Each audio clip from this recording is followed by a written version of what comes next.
The first question I would like to ask you is about Armenian government's, unexpected decision to join customs union. We already have the statement from the State Department, but being in Yerevan and observing, this process, the entire process, how would you read the situation? Are you disappointed? Since we know that we expressed hope that Armenia will initiate this association agreement with EU in Vilnius. Harry, Armenia is choosing its path. Armenia is a sovereign country and is choosing its path. As a friend and a partner of Armenia, the United States, and I think I can speak for Western Europe in this context. Our fundamental goal here is to help Armenia succeed by promoting domestic reform, internal reforms in all the key areas: political, economic, judicial. And the leaders of Armenia have publicly and privately assured us and the EU that it intends to continue with the reform process. And we're going to continue to push and promote and encourage and support that process any way we can. And that's the fundamental issue, is the internal reforms of Armenia, so that the Armenian people have opportunities and Armenia can succeed. The path that Armenia chooses as a sovereign country is its choice. And so we're going to continue to do what we've been doing, and that is to be helpful international partners of Armenia, to push and promote those reforms for the people of Armenia. But there is one question, very, very important. It's not secret that where Armenia is joining, to the club or the customs union itself, it's a combination of the countries that, that particularly they don't have love affair with democracy, right? Democracy is a big issue in this country, at least in Belarus, in Kazakhstan, and in Russia. And joining this club could be really not so good in terms of building democratic institutions in Armenia. Do you have any concerns there that this could somehow impact the democracy building process in the country?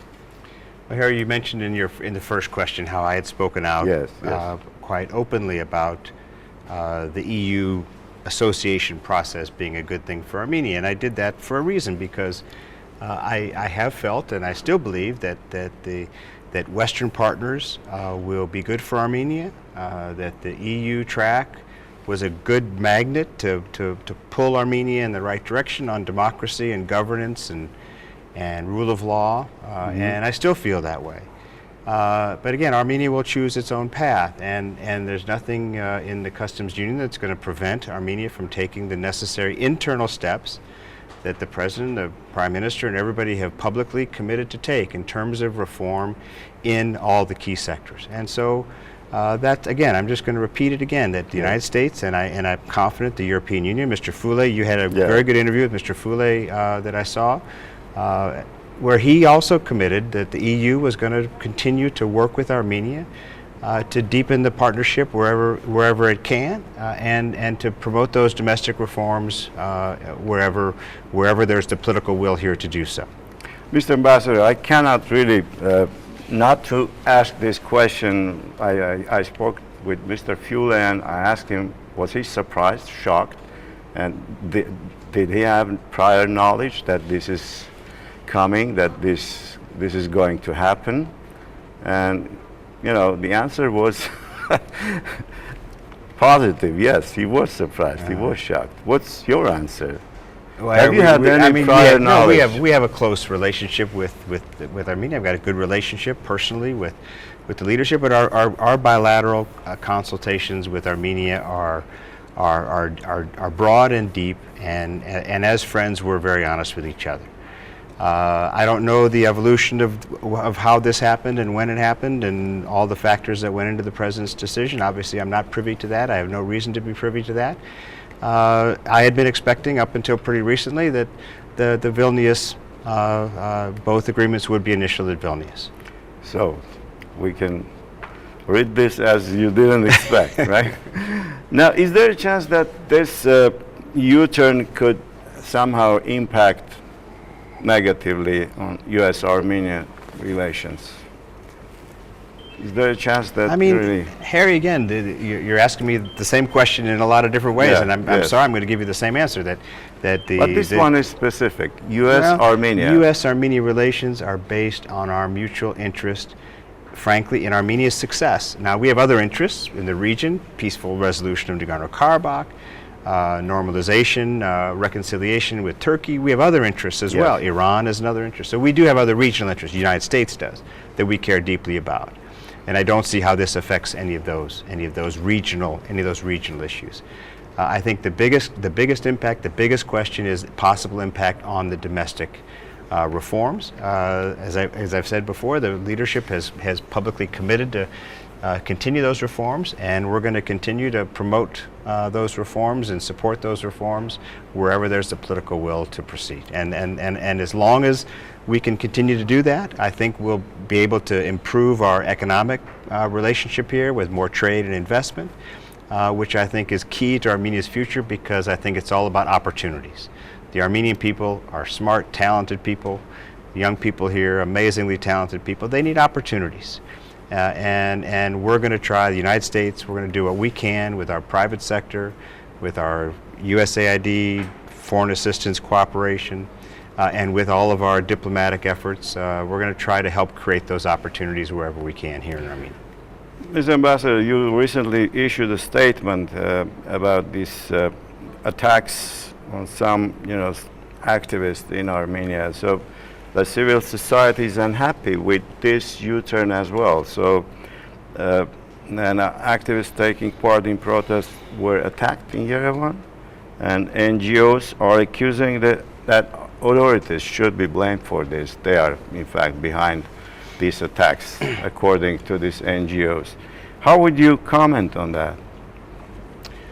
Well, Harry, you referred to our statement. One more time, please. Our statement had sort of two elements to it. Yes. One, we, the United States, the U.S. Embassy, and I personally, condemn the attacks. That's the easy part. To condemn the attacks is the easy part, should be the easy part. And we've done that publicly, and we visited with a couple of those who were attacked last week. Our human rights officer visited with them. We had them at the embassy at an event the other night, and I met with them as well. So we have tried to be supportive of them personally in this difficult situation, and we have condemned the attacks, and we will continue to condemn the attacks. The second part of the statement, and the part that we're also continuing to do, is to urge the government of Armenia, law enforcement authorities, to also condemn the attacks and to fully investigate and prosecute any of the perpetrators of these attacks. I heard in the news today that there have been a couple of possible suspects detained, or not quite sure what the right word is, detained or arrested, but a couple of possible suspects have been identified, and we would hope and expect that if they're the guilty parties, that they'll be prosecuted to the full extent of the law. And one more question related to this customs union. We know Hillary Clinton, former Secretary of State, evaluated this, assessed this as a recreation of the former Soviet Union in other forms, of course. What's your take on this? Would you agree with Hillary Clinton or not? Well, Harry, I'm the U.S. ambassador to the Republic of Armenia, and I'm gonna do my job to the best of my ability, and I'm not going to try to do anybody else's job. So I'm going to stick with what I've said about Armenia's reform path, and maybe we can move on to a different topic. Yes. And there's one more important aspect of relations between U.S. and Armenia. That's Millennium Challenge account. Sure. And we know this is all depends on the performance of Armenian government, whether they will move quickly and enough to reform the country, judiciary, and some other important reforms. And what do you see? Do you see any progress here, or that could open up again this channel of sort of financial aid to Armenia? What do you think? Is there a chance that Armenia can, get again this important channel of aid? MCC is a really unique, the Millennium Challenge Corporation, Millennium Challenge account funding is a really unique vehicle for foreign assistance because it is very, very much linked to internal reforms. A country is not even eligible to compete for these limited funds until it meets a certain number of indicators. There's a whole a list of 13 indicators in political, economic, and judicial sectors that a country needs to meet these indicators to be even able to compete for these limited funds. Armenia succeeded in the first round. We did completed a very successful compact with Armenia, focused on water and irrigation projects, mostly outside of Yerevan in the regions. A lot of our assistance now is to promote growth outside of Yerevan in the regions. We think that's really important. And we were able to do that together with Armenia. Armenia's performance on these water projects was really first rate. So there's a good track record to build on. But the indicators need to be met first. Very objective criteria. It's an assessment of Armenia's performance by non-government organizations and civil society in these 13 indicators. The key one, and the one frankly right now where Armenia has not quite met the criteria, is in the critical area of anti-corruption. The anti-corruption indicator has got to be what they call a green light. If it's not a green light, a country cannot compete for a second compact or a first compact. For Armenia's case, it's the second compact.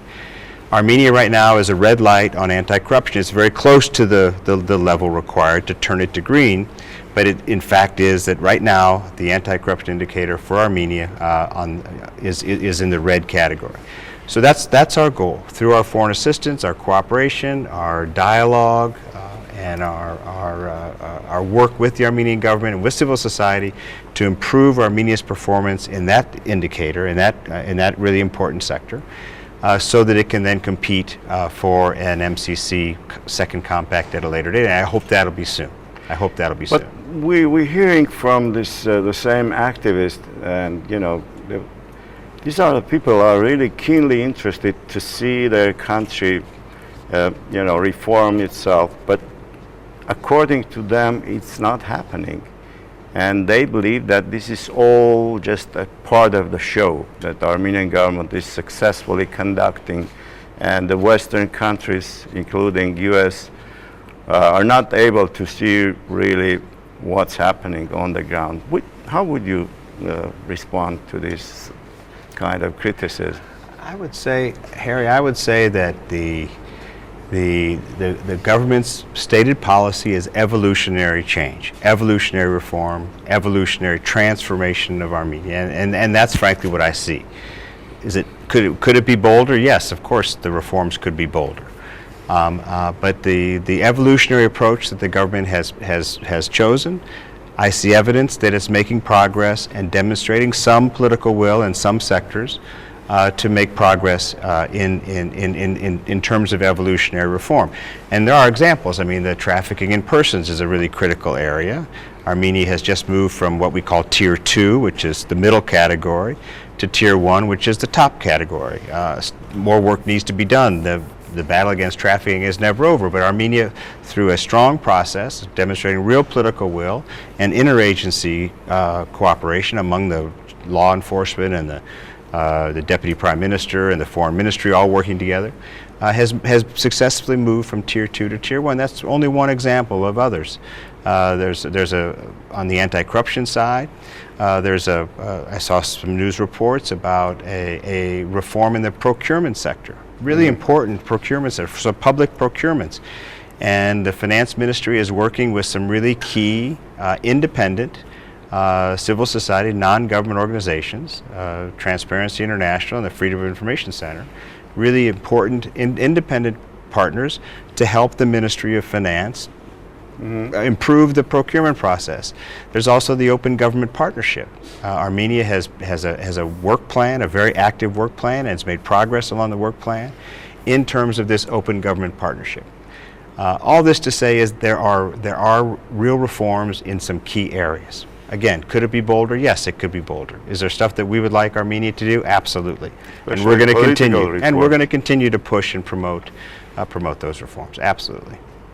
And yeah, there is another issue that is very important as well. We always talk about this, and you always talk about this. This is judiciary. Right. We know that there are a lot of problems here, and just recently we saw some examples of that that could indicate that there are still shortcomings in this system. So, how are you also? And we know also that the Armenian government is going to have some sort of referendum. It might be constitutional referendum. What would you like to see if there is one? If there is constitutional referendum, what kind of changes you would like to see there? What is there? Was there any opportunity to discuss this with the Armenian government, or? The constitutional part is pretty much an internal process, so I'll stick to the first part, because on the judicial reform there are international standards, and Armenia as a member of the OSCE and the United Nations and the Council of Europe, currently chairman of the Council of Europe, has made international commitments in the area of rule of law and independence of the judiciary. So we are pushing them, working with them. I have a full-time legal advisor at the embassy who's run a number of conferences and seminars on rule of law and independence of the judiciary. And we've had some real tough conversations, some really serious conversations with key people in the judiciary and the Prosecutor General's office, and on the defense side as well, to try to push some of these reforms. The key thing for judicial reform is that everybody needs to be treated the same. The little guy needs to get a fair treatment in the courts, and the big guy is accountable to the courts. The big guy is not exempt from the laws. The big guys have got to, the law has got to apply to them like it applies to everybody else. And that's where we still want to continue to push and promote and encourage a better performance and reforms. Mr. Ambassador, another issue is about let's talk about oligarchs and economy. And we know that some of the sectors in the economy are monopolies that belong to certain people who had some political protection. Either they are in the parliament or they have someone who is in the parliament or in the government. So they are well protected. And there you are. You don't have really open space competition that other producers can compete with you. And this is a huge issue, and we were hoping that joining the Europe, in this, with this association agreement will help to dismantle this structure of economy, and oligarchs will disappear and the economy will be free. Have you been in discussions with the Armenian government on this particular issue? Because this is huge and very important. Very important. The idea of level playing field, which I referred to in our discussion on the judicial side, obviously applies to the political side and to the economic side as well. On the political side, and my message throughout the recent elections, Armenia just gone through a whole series of elections, was level playing field for all the parties, all the candidates, access to the media, freedom of assembly, and there were actually some improvements in those areas. Obviously, there were still areas that need to be improved on the elections and political side. This question is on the economic and commercial side. The same way on the economic side. There needs to be a level playing field for international investors and local investors, for the small and medium-sized enterprises, the SMEs, and for the big guys. For interrupting you. For example, U.S. Armenian businessman wants to come here, but they know that they cannot really have equal opportunity with the local producers because of this, monopolies, because of these oligarchs. And we know that some of them, not many, were harassed, in fact. And some business people just left the country because of this. Mm-hmm. So I think it's very important for you as a U.S. ambassador. And Armenia, one of the most regular conversations that I've had with every one of your leaders is on this area of investment. Where is the investment? Where's the U.S. investment? And the conversation is always, it goes the same way. As Armenia improves the business climate in Armenia, more Americans will invest here. We have deep people-to-people ties. There's tremendous potential for American investment in Armenia. IT sector, the information technology, computer sector, have been very successful. Lots of strong U.S. investment in that sector. But there are many other opportunities for us, tourism and other sectors, where we should be more, U.S. companies should be more involved. And as Armenia makes improvements in the business climate, judicial and business climate, I think those investments will improve. We've had a number of successes this year, and I think that'll continue. You've identified a problem, and again, the idea of a level playing field for international and domestic companies, for the small and medium-sized companies, as well as the big companies, is key. Let me give you just an example. Yes. If you look at the tax revenues in Armenia, and the increase in tax collections over the last couple of years has fallen heavily on the SMEs, the smaller and medium-sized companies. Yeah. The increased tax revenue has been much higher on the small and medium-sized businesses than it has been on the big companies. Well, that's not right. That's not right. Exactly. Armenia needs to improve its tax collection. The IMF has requirements for that.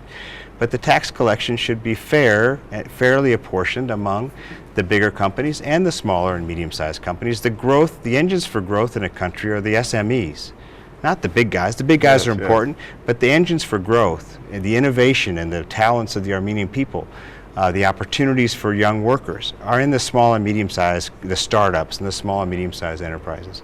So I think you've identified a problem, and I think a lot more can be done by the government to encourage and promote and nurture that kind of entrepreneurship and that kind of innovation, because the Armenian people are the most entrepreneurial everywhere else in the world, and I think that more can be done in that area here in Armenia as well. So it is priority for you in your discussions with the Armenian economic, trade, business climate is the top issue that I talked about in all my conversations with every leader in the Republic of Armenia. Encouraging. And there is another issue. Now let's talk about some regional issues, very important issues. For example, we know that Russia is selling arms to Azerbaijan, and one of the, these sale contracts were valued some over $1 billion, and will it change the military balance in the region? Do you have any concerns there? For example, that Russian military complexes, industries are increasing their supplies to Azerbaijan. We've seen yesterday in some of the newspapers that they just sold some new, heavy equipment, including tanks. Do you have any concern here? Do you have anything to say about this? Harry, the U.S., of course, is one of the three co-chairs. The Minsk Group process is, of course, the process that that the international community has worked out, working with Azerbaijan and Armenia, to find a negotiated peaceful settlement to the Nagorno-Karabakh conflict. That's the process, and we're part of the U.S. is a key part of that process. We just had last week, as you know, our newly appointed representative, our newly appointed co-chair, Jim Warlick, Ambassador Jim Warlick was just here. Last week he had very substantive conversations with the president and the foreign minister and the defense minister and some think tankers on the way ahead here. And he repeated the message that the three Minsk Group leaders have issued many times in public, which is to avoid destabilizing arms purchases, refrain from belligerent rhetoric, look for mutually beneficial opportunities to resolve this conflict peacefully. There's no military solution to Nagorno-Karabakh. I think everybody agrees on that point, that there's no military solution possible to this conflict. It has to be a negotiated, peaceful settlement. And we as the United States, and I think all three co-chairs, are committed to helping the two parties find the formula for that peaceful settlement. And we're going to continue to push this as hard as we can, but it's difficult. There has not been much progress the last couple of years.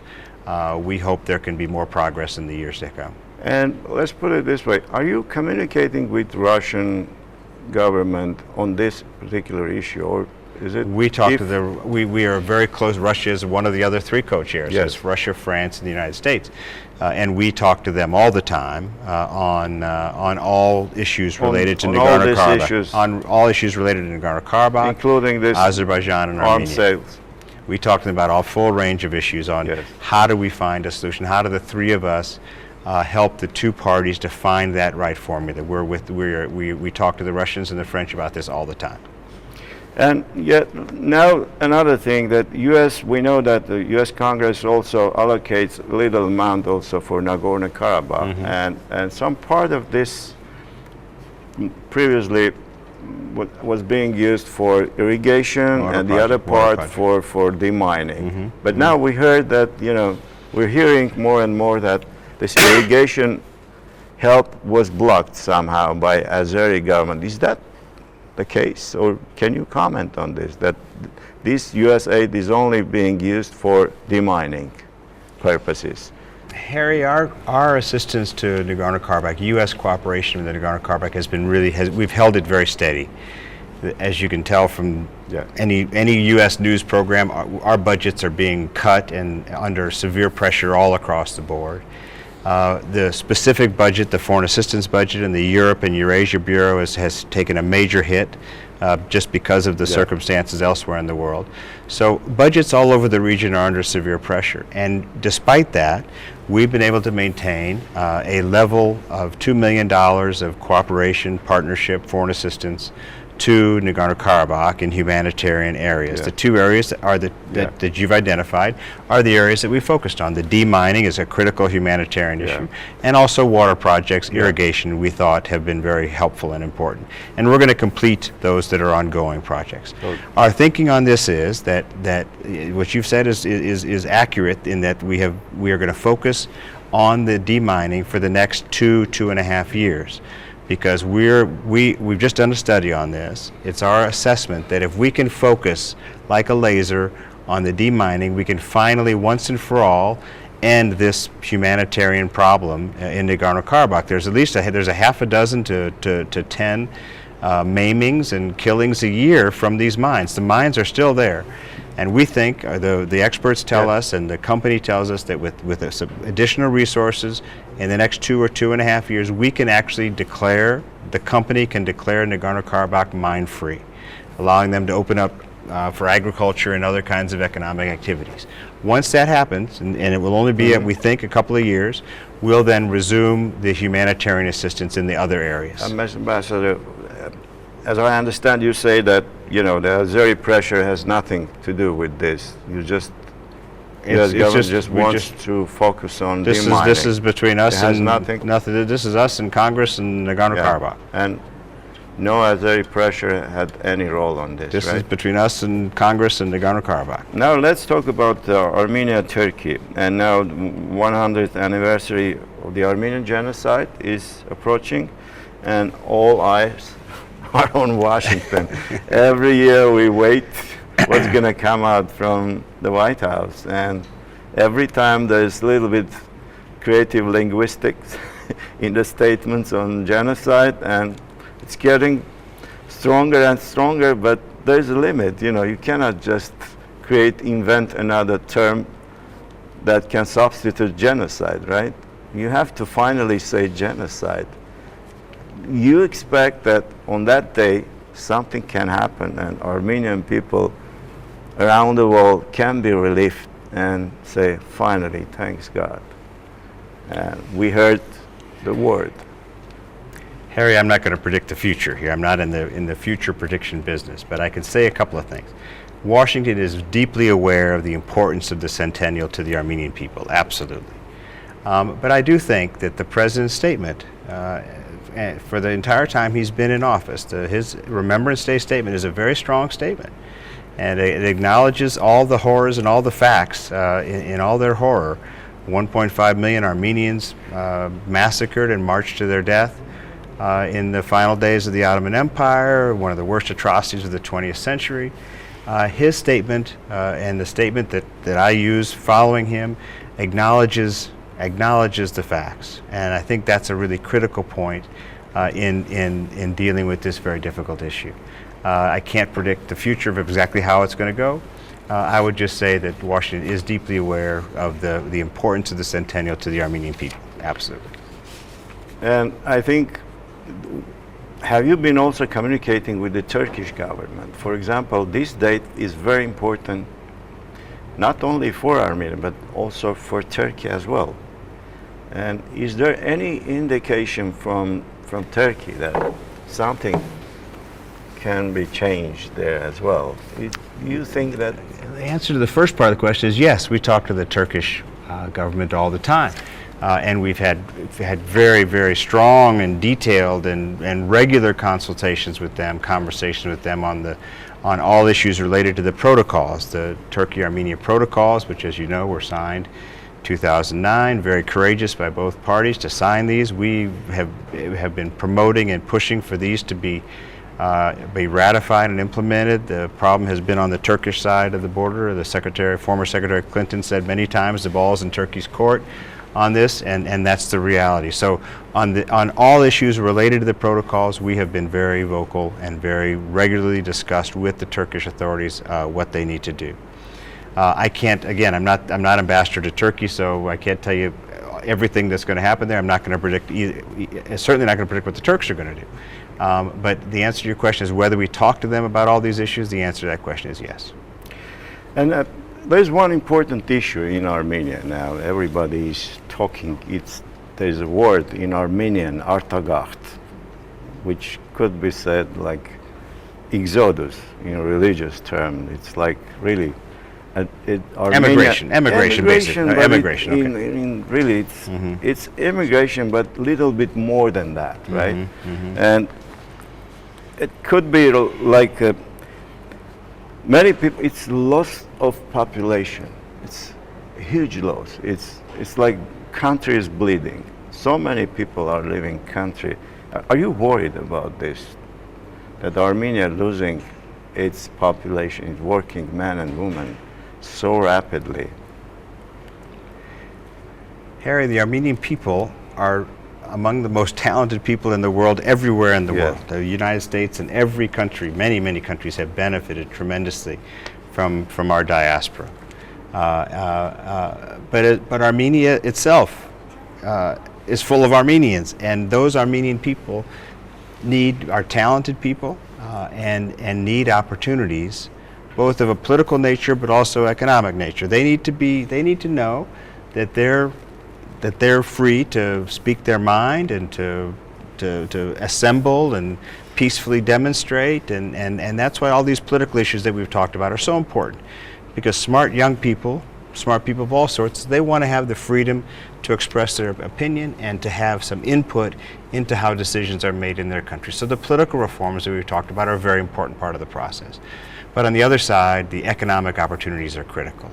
And again, that's why we continue, the United States and other international partners continue to push and promote reforms here, improve the business climate, improve the rule of law here, so that we can help Armenia. We can bring productive, mutually beneficial investments here for the good of the Armenian people, but also the American people as well. Russia, so we're going to try to push those reforms, create those opportunities, and I think where the Armenian people choose to live, they'll go where the opportunities are.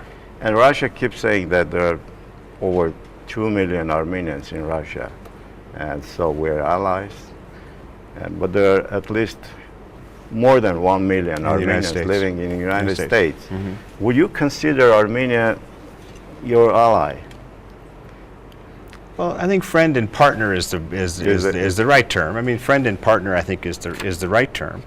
And those Armenians that are in the United States are there for lots of historic reasons, unrelated to the current problems in Armenia today. Challenges in Armenia today. But I would say that the deep people-to-people ties between the American people and the Armenian people, that's the basis of everything I do here. That's the basis of everything I do here. And we, both countries, benefit from those people-to-people ties. And that's not a bad thing. That's a good thing.